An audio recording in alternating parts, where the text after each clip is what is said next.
Hey guys, take a slow, gentle breath, and let your shoulders soften.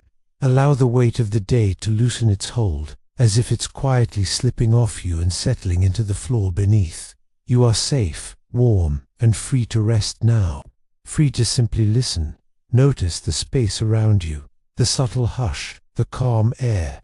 If there are sounds nearby, let them drift through without meaning. Nothing needs your attention anymore. You can rest in this moment, exactly as you are. And as your breathing eases into a natural, unhurried rhythm, our story today begins far away in time, and gently, very gently, sets sail at the edge of night. Our story begins in a medieval town built of pale stone and quiet devotion, nestled in a shallow valley where mist liked to linger. By day, the town was alive with murmurs, soft footsteps on cobbles, low voices at the market, the creak of wooden carts. But now, night has arrived, and everything has slowed. Above it all rises a church tower, tall and patient, its stones cooled by centuries of moonlight. A narrow stair curls upward inside the tower, winding like a slow thought. One step, then another, each worn smooth by time. An elderly man climbs these steps each night. His name is Aldrich. He is the bell ringer. His hands are steady, his movements unhurried, as if he learned long ago that nothing good comes from rushing the dark. The lantern he carries casts a soft honey-colored glow against the stone walls, flickering gently, never startling, only guiding. As Aldrich climbs, the town below settles deeper into sleep. Doors are barred. Fires burn low in hearths, giving off the faint, comforting crackle of embers. Somewhere, a dog sighs and curls tighter. Somewhere else, a child dreams. You might imagine the coolness of the tower air now, how it brushes lightly against skin, calm and clean. Each breath Aldrich takes feels slower than the last, matching the pace of the night itself. He reaches the bell chamber at last. Here, the great bronze bell waits vast and curved, its surface etched with prayers and symbols carved long ago. The bell does not rush him. It never has. Aldrich sets down his lantern and steps toward the open archway where the night sky spills in. And oh, the sky tonight! It stretches endlessly, dark and deep, scattered with stars that glow softly, like distant embers floating in a cosmic hearth. Aldrich lifts his eyes, just as he has every night for decades. He does not own a clock. He does not need one. Instead, he counts the stars. This is an old practice, older even than Aldrich himself. Before precise timekeeping, some bell ringers learned the heavens instead. They knew when to ring the bells by the slow, reliable drift of constellations, a celestial rhythm that never hurried, never faltered. Aldrich finds the familiar pattern of Orion just cresting the tower's edge. He nods to himself, a small smile resting in his beard. Not yet. He waits. And waiting, for Aldrich, is not empty. As he stands there, the breeze moves through the tower, whispering through stone openings and brushing the bell with a barely audible sigh. Below, the town sleeps deeper, breath by breath, heartbeat by heartbeat. In medieval times, bells were believed to do more than mark hours. People trusted them to calm storms, to scatter dark clouds, to protect crops and homes. When thunder threatened, bells were rung not in alarm, but in reassurance. Aldrich remembers this belief well. He remembers nights long ago when clouds pressed low and heavy, when lightning flickered far away. How he rang the bells slowly then, steadily, letting the bronze voice roll across the valley like a lullaby for the sky itself. Tonight, however, the air is calm. The stars glide patiently onward, and as Aldrich watches them move almost imperceptibly, you might notice your own thoughts slowing too, stretching out, becoming softer, less insistent. There is nothing you need to do now, nothing you need to solve. Just listen and drift. At last, the moment arrives. Aldrich steps forward, places both hands on the thick rope, and draws a deep, peaceful breath. With a gentle pull, the bell begins to move. The sound blooms outward, low, round, and warm. not sharp, not loud. It rolls across rooftops, through narrow streets, into sleeping rooms. A sound meant not to wake, but to soothe, to remind every soul that the night is being watched over.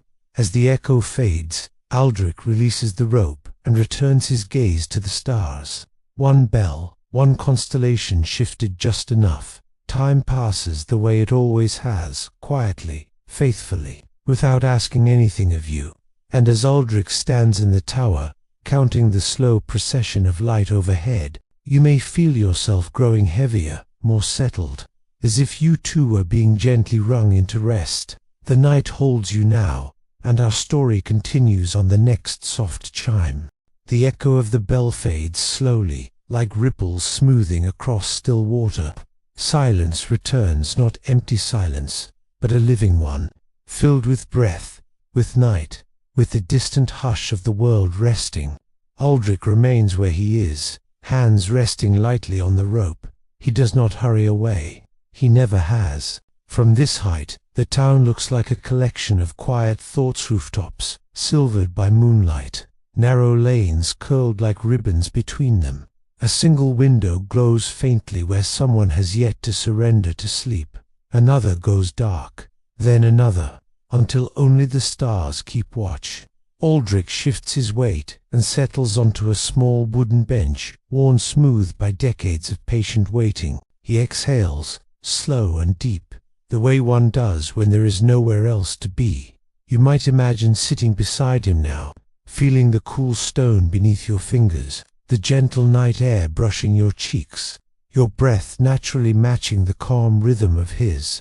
Above you, the sky continues its quiet movement. Medieval scholars believed the heavens were arranged in perfect spheres, turning slowly around the earth, like layers of a great, celestial instrument. Each sphere, they said, produced a sound too subtle for human ears, creating what they called the music of the spheres. Aldrich likes this idea. Sometimes, when the night is especially still, he imagines he can almost hear it, a distant harmony woven into the dark, a lullaby sung by the stars themselves. He lifts his eyes again, tracing familiar shapes. The plough has tilted just a little more. Cassiopeia leans back in her endless chair. Still not yet. And so, he waits. Waiting feels different when you trust time. Below, the wind stirs the leaves of a lone tree in the churchyard. They rustle softly, like whispered prayers. Somewhere far off, an owl calls low and steady, then falls silent again. Aldrich's thoughts drift, as yours might now. He remembers his first night in the tower, how impossibly large the bells seemed then.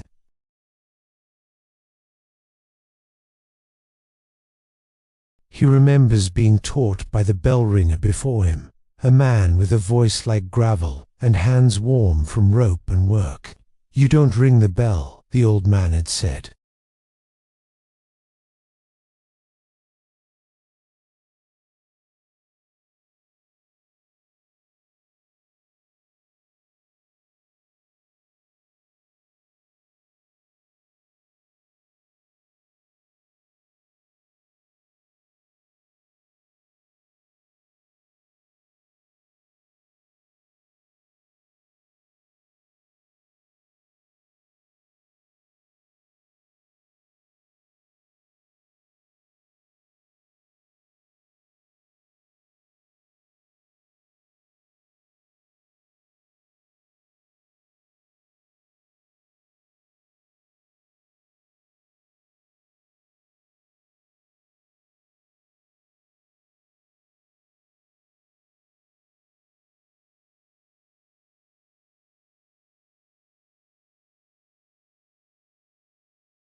In medieval towns, bells marked more than hours.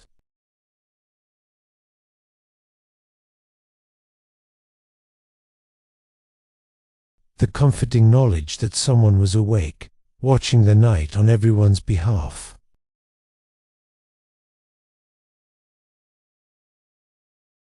he breathes.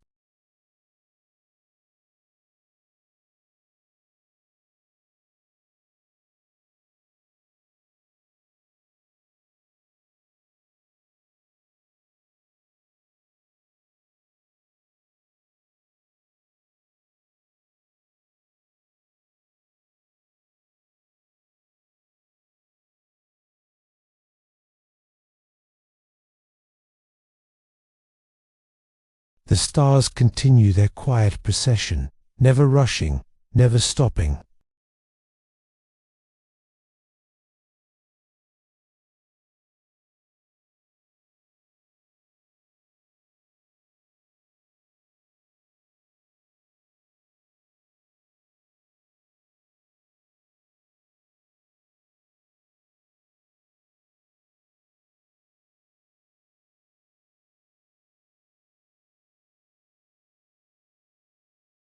Only the soft companionship of the heavens turning.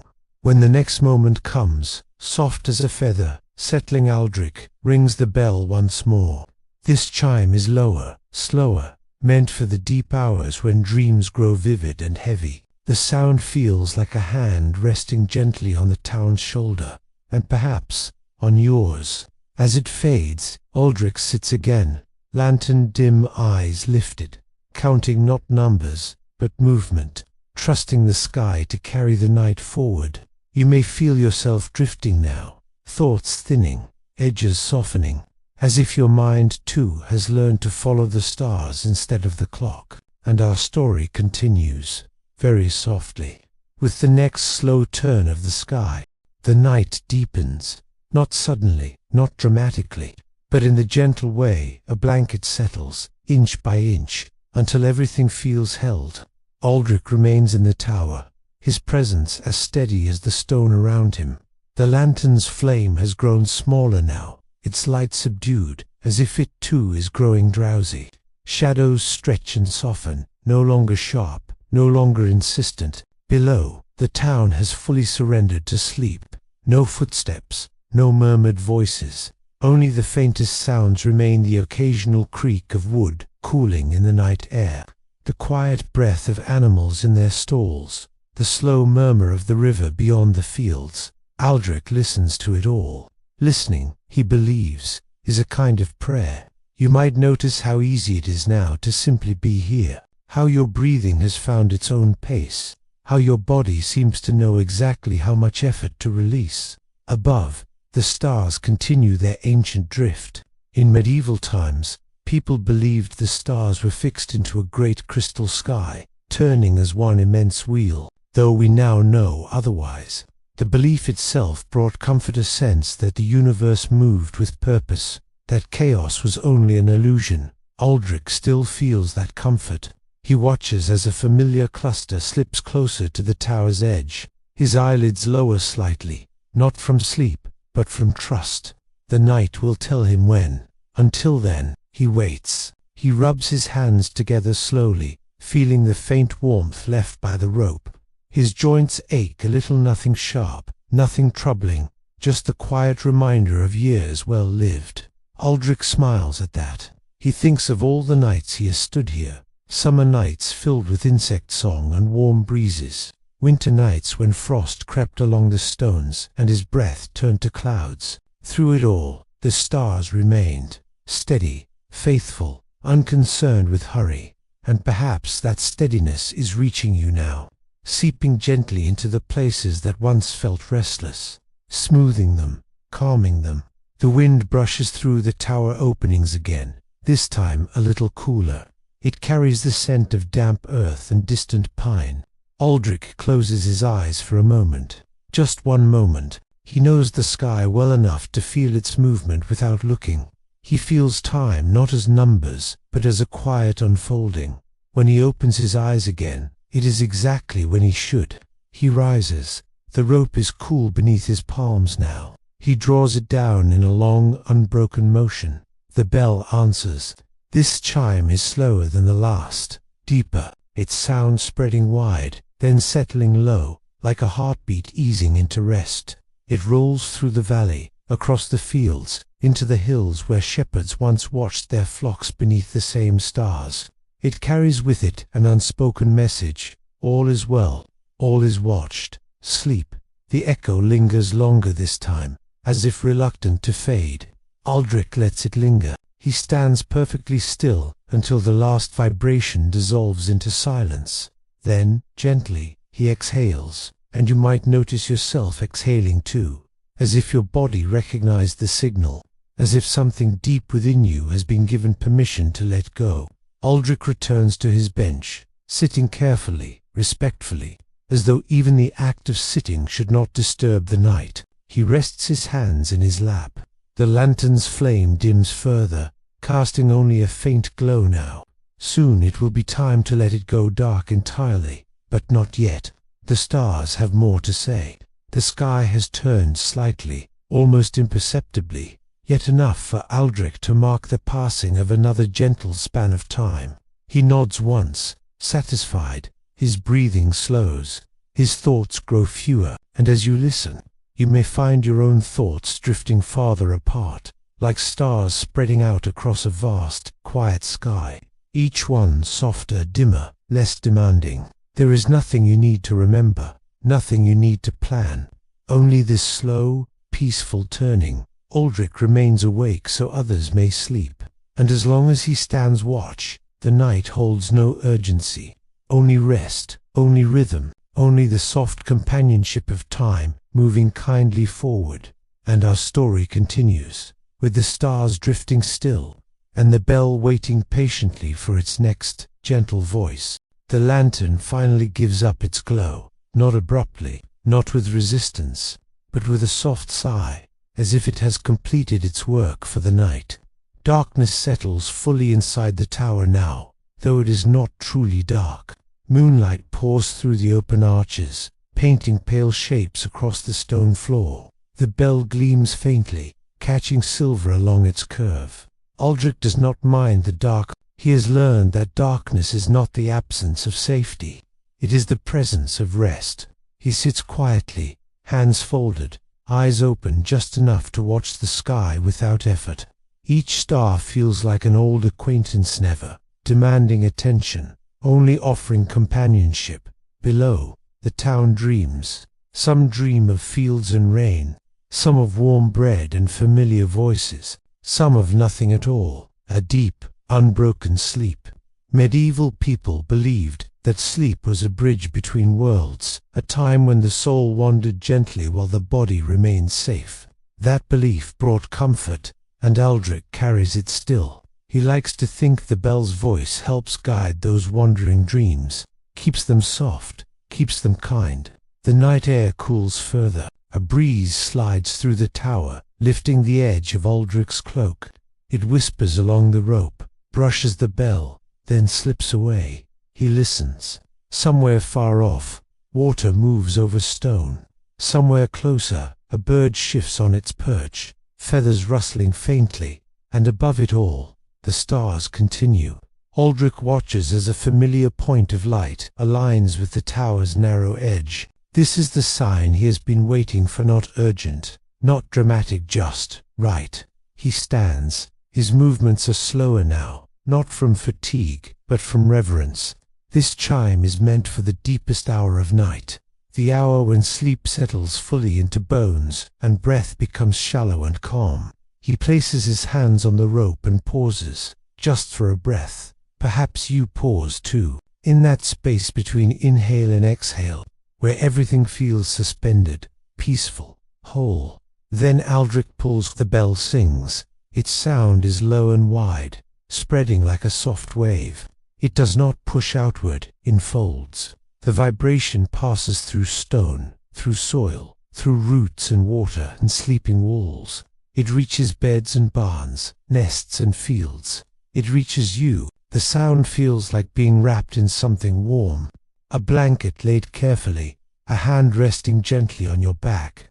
As the echo fades, Aldrich keeps his hands on the rope a moment longer, feeling the last tremor disappear. When he releases it, the silence that follows is deeper than before. Satisfied, he steps back. This is the final chime until dawn. The stars have spoken.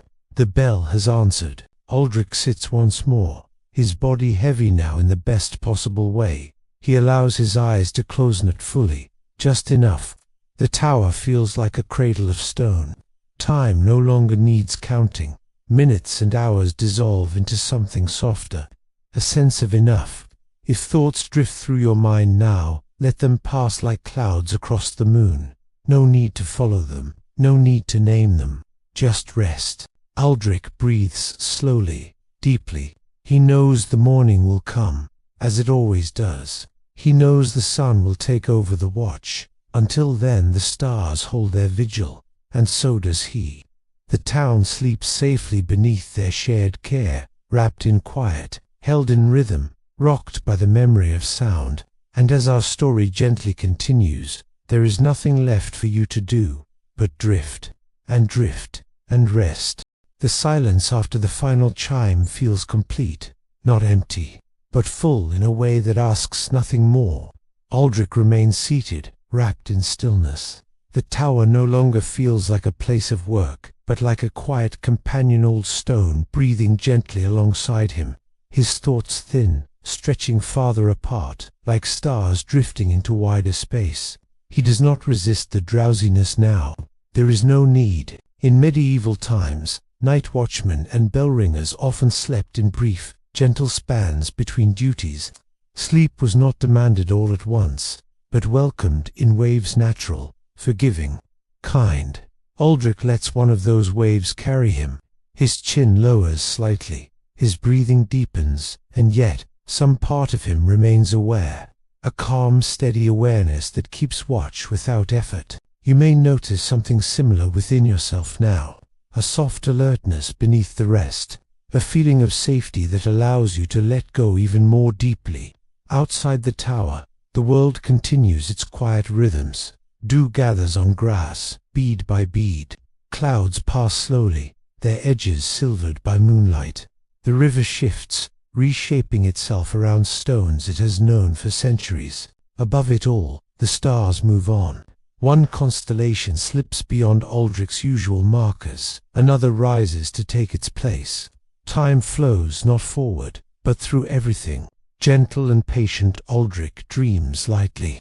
In his dream, the bell is no longer heavy. It floats, weightless, its sound turning into soft light that drifts across the sky. Each star hums in reply, a harmony too subtle to hear, yet deeply felt. Dreams like these were once believed to be messages, whispers, from the order of the universe itself. Not instructions, just reassurance. All is moving as it should. All is held. Aldrich stirs slightly as the breeze shifts. He does not wake fully.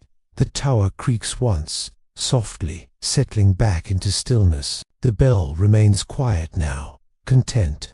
If your body feels heavier, if your thoughts feel farther away, this is exactly right. There is no place you need to go, no moment you need to anticipate, only this slow, deepening rest.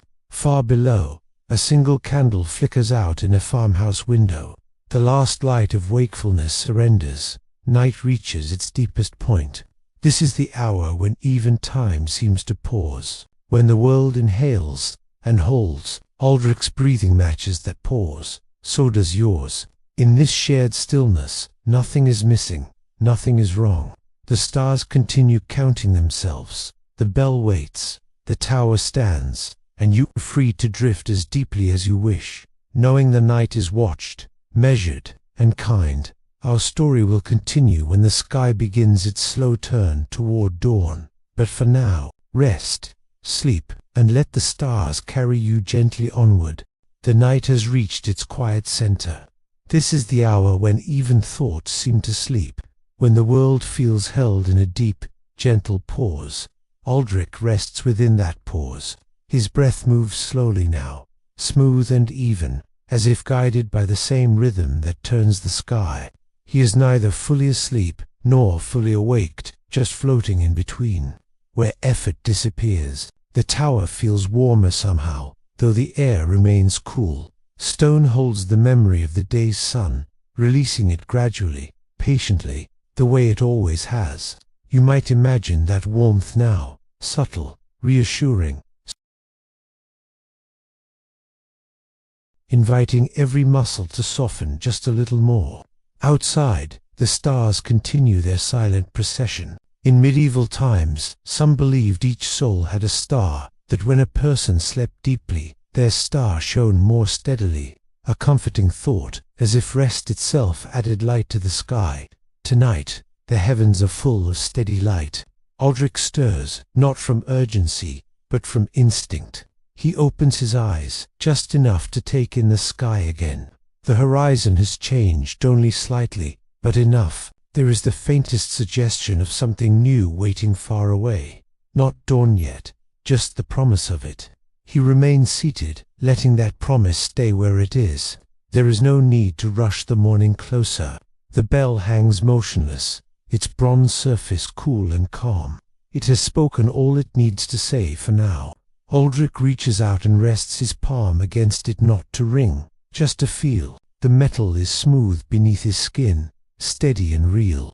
That steadiness travels through him, and perhaps through you. The breeze returns briefly, lighter than before, brushing the tower and moving on. It carries the scent of fields and water and stone. Somewhere, far beyond the valley, another town sleeps beneath another sky. Another bell waits. Another watcher listens. The world is full of quiet guardians at this hour. That thought settles gently. Aldrich closes his eyes again. His thoughts no longer form words. They become impressions, shapes, warmth, darkness softened by light. If images drift through your mind now, let them. If nothing comes at all, that is perfect too. Sleep does not require content, only permission. Time flows on, unmarked. The stars shift again, barely noticeable unless you are looking with patience. Aldrich does not need to count anymore. The night knows what it's doing, and so do you. Your breathing may feel deeper now, your body heavier, as if you are sinking gently into something that supports you completely. There is no falling, only settling. Far below, the first hint of birdsong stirs just one note, then silence again. The night holds on a little longer, savoring itself. Aldrich remains still, a quiet figure of trust and routine, wrapped in centuries of stone and sky. The bell waits, the stars drift, and you are free to sleep as deeply as you wish, knowing that someone, somewhere, is counting the stars, so you don't have to. The sky begins its quiet transformation, not with light, not yet, but with a soft thinning of darkness, like ink slowly diluted with water. Aldrich senses it before he sees it. Somewhere deep within his half-dreaming awareness, a gentle signal stirs, not a call to action, just a knowing. The night is beginning to turn. He opens his eyes. The stars are still there, but they feel farther apart now, their brightness slightly softened, as if they too are preparing to rest. The constellations Aldrich knows so well have shifted beyond his final markers. He does not rise immediately. This moment belongs to stillness. Medieval mornings did not begin suddenly. They unfolded, slowly, with grace. People trusted dawn to arrive when it was ready.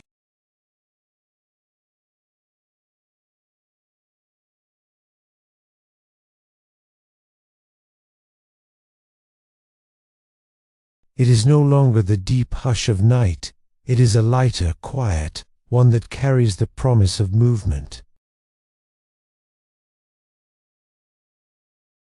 Somewhere, a cart horse shifts its weight in a stable.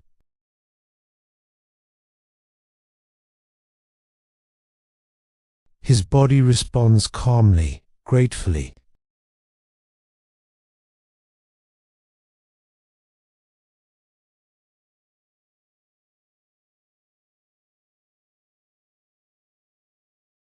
The tower feels different in this in-between hour, less like a watchpost, more like a threshold.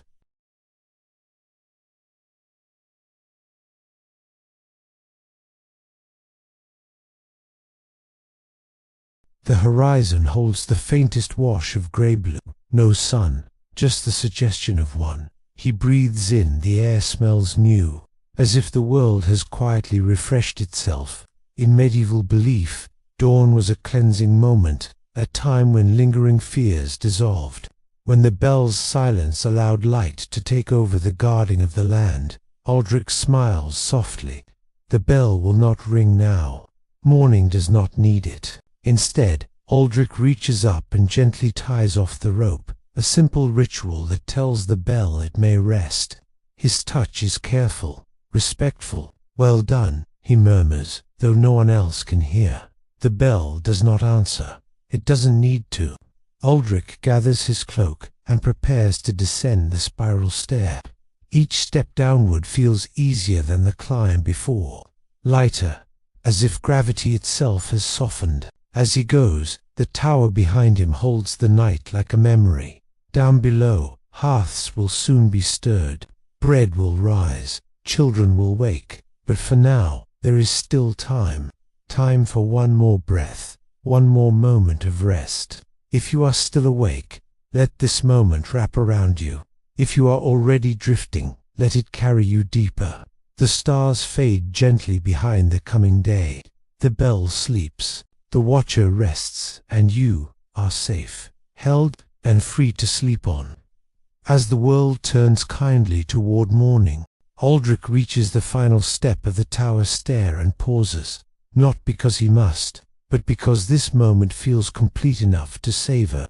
The door at the base of the tower opens with a soft wooden sigh, and the early morning air slips in cool, clean, and calm. It carries the scent of damp stone and distant fields waking slowly. The town still sleeps. This hour belongs to no one in particular. Aldrich steps outside and closes the door quietly behind him, careful not to disturb the silence that remains. The tower now stands alone, tall and content, its duty fulfilled. Above it, the sky continues to pale. Stars fade, not all at once, but one by one like candles gently pinched out after a long vigil. Each disappearance feels kind, not sad. Medieval folk believed stars rested during the day, just as people did at night, a comforting symmetry, a reminder that even light needs rest. Aldrich walks slowly across the churchyard path. Gravel crunches softly beneath his boots, each sound rounded and muted by the morning air. You might imagine walking beside him, matching his pace, feeling how easy it is to move when the world isn't demanding speed. A faint birdsong begins again, one clear note, then another, spaced far apart. No chorus yet, just gentle testing. Aldrich breathes deeply. With each exhale, the night releases him a little more. With each inhale, morning greets him quietly. If you are still listening, allow your breath to do the same. In calm-out release, the church doors remain closed. There is no need to open them yet. Aldrich sits on a low stone bench near the wall, letting his legs rest. He tilts his face toward the brightening sky, eyes half closed. This is his favorite moment. The work is finished. The day has not yet begun. A perfect pause. Somewhere inside the town, a clock will soon be wound. Voices will rise. Life will stretch awake. But for now, there is only this. The bell sleeps in its tower. The stars have drifted beyond sight. The sky holds a soft, endless grey blue, and you may feel yourself drifting even deeper now, carried by the sense that everything has been taken care of. There is nothing left to monitor, nothing left to count, just rest. Aldrich closes his eyes and lets the morning arrive without watching it. You may do the same. Sleep can deepen now, smoothly, quietly, like the last echo of a bell dissolving into silence. And so our story continues, not with sound, but with stillness, and the gentle assurance that the night has passed peacefully. Morning no longer needs watching. It arrives on its own, the way breath does when you stop thinking about it. Aldrich remains seated on the stone bench, eyes closed, body at rest. He is not asleep in the way the night sleepers are, but he is not awake either. He is simply at ease. The sky brightens slowly, layer by layer. Grey gives way to pale blue. Blue softens towards silver, and the very first warmth of sun begins to touch the highest stones of the tower. not enough to wake anyone, just enough to reassure. In medieval belief, the first light of dawn carried away whatever worries the night had gathered. It was thought to cleanse the air, to smooth troubled dreams, to leave only what was needed. The light does exactly that now. It moves quietly across rooftops, across empty streets, across fields still damp with dew. It does not announce itself, it simply is. Aldrich breathes, slow, steady, unaware of counting, unaware of time. The bell remains silent above him, its bronze body cooling, resting, satisfied. It will speak again when it is needed, not before. A breeze passes through the churchyard, stirring the grass, lifting the edges of leaves. It sounds like a soft sigh, the kind that comes just before deeper sleep. If you are still awake, you may notice your thoughts slipping away now, one by one. Like stars fading into morning, there is no need to follow them. They know where to go. Somewhere in the town, a baker will wake soon. Somewhere, a door will open. Somewhere, life will begin again. But none of that belongs to you right now. Right now belongs only to rest.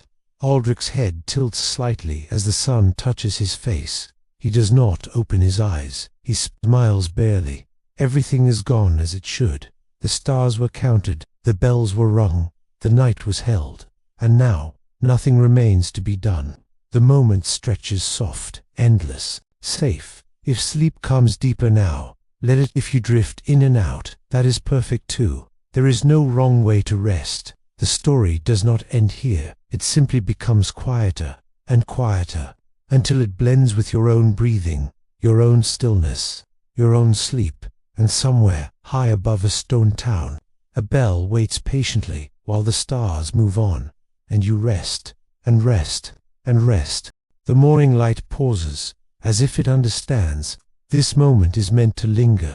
Aldrich remains still on the stone bench, his breathing slow and even, blending with the quiet rhythm of the world.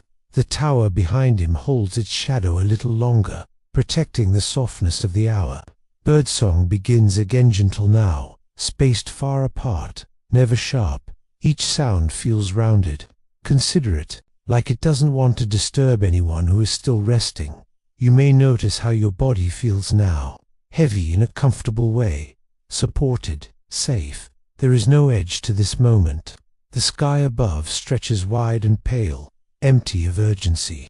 The stars have fully faded, but their calm remains, woven invisibly into the air. In medieval thought, people believed calm lingered where the night had been properly honored, that when bells were rung with care, and stars were watched with patience, the day that followed would unfold gently. Today feels like one of those days. Aldrich shifts slightly, adjusting his cloak, and settles again. The stone beneath him is cool, grounding, real. You might imagine that grounding feeling now, as if the surface beneath you knows exactly how to hold your weight, without effort, without expectation. The town begins to stir somewhere far away, but it feels distant, unimportant, like a story happening in another room. Here there is only stillness. The bell remains silent. Silence too has a sound. It hums softly, like a deep breath held without strain, like the space between waves at sea. If thoughts appear, let them pass through this silence without catching. They are allowed, but they do not need attention. Aldrich's awareness drifts again, loose and light. He is no longer marking time. Time is simply moving around him. The sun climbs a little higher, warming the tower stones, the path, the bench. Warmth spreads slowly, patiently, never demanding. You may feel warmth somewhere too, in your chest, in your hands, in the steady calm of your breath. Everything feels complete. There is nothing more to watch, nothing more to ring. The stars will return tonight, as they always do. The bell will speak again, when the sky asks it to. Until then, rest is enough. And so the story continues, not forward, not backward, but inward, becoming quieter, softer, until words dissolve into breath, into stillness, into sleep. You are held, you are safe. You may drift as deeply as you wish. Now, the world settles into a steady, peaceful rhythm. Not the rhythm of clocks, but the rhythm of breath, of light and shadow, of rest returning again and again. Aldrich does not move. He doesn't need to. The bench supports him completely, just as the earth supports the town, just as the sky supports the quiet turning of the day. Everything is held effortlessly. The air feels calm and balanced, no, not cool, not warm, simply right. A softness lingers, as if the night has left behind a gift. In medieval times, people believed some mornings carried a blessing, an invisible calm that stayed with you if you remained gentle enough to notice it. This is one of those mornings. The town begins to wake, but the sounds are distant and blurred, like echoes heard through water. A door opens, a voice murmurs, then fades again. None of it pulls at you. Your body knows it is still resting. Aldrich's breathing remains slow and deep. Each breath flows in, each breath flows out, without thought, without counting. You may notice your own breathing now, how it moves on its own, how easy it feels when nothing interferes. Above, the sky stretches endlessly, pale and open. Though the stars are gone from sight, their order remains unchanged, dependable, eternal. Aldrich trusts that. So can you. The bell stays quiet in the tower, wrapped in shadow and memory. It will ring again when night returns, but not now. Now is for rest. The warmth of the morning spreads slowly, touching stone, grass, wood. It does not rush. It does not insist. It simply arrives. If sleep deepens now, let it. If your mind drifts in gentle fragments, let it. There is no need to hold on to the story anymore. The story will hold you. Aldrich remains where he is, a quiet figure in a quiet place, content to let the world turn without him for a while. And you may drift, and drift, and drift, breath by breath, moment by moment, into a calm that does not need words, into rest that does not end. Somewhere, far above a stone town, the stars are already preparing for their return, and until they do, everything is exactly as it should be. Sleep now, softly, deeply, safely. Nothing changes suddenly, and that is the comfort. Aldrich remains at ease, as if he has become part of the morning itself, as steady as stone, as patient as light. The town moves now, slowly, softly, but those sounds feel far away, blurred, unimportant. They pass without touching you. Your body stays heavy, settled, supported. Breath moves in, breath moves out, smooth, like waves that no longer reach the shore. The tower stands behind Aldrich, tall and silent, holding the memory of bells and stars. It does not need to speak to be present.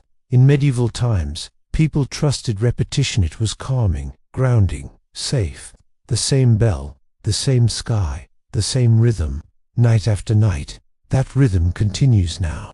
Nothing new is required. The warmth of the morning spreads evenly, gently, like sunlight through closed eyelids. It does not wake you. It only reassures. If thoughts arise, they drift away again, soft, slow, without weight. There is no need to follow them. Aldrich's breathing remains steady, so does yours.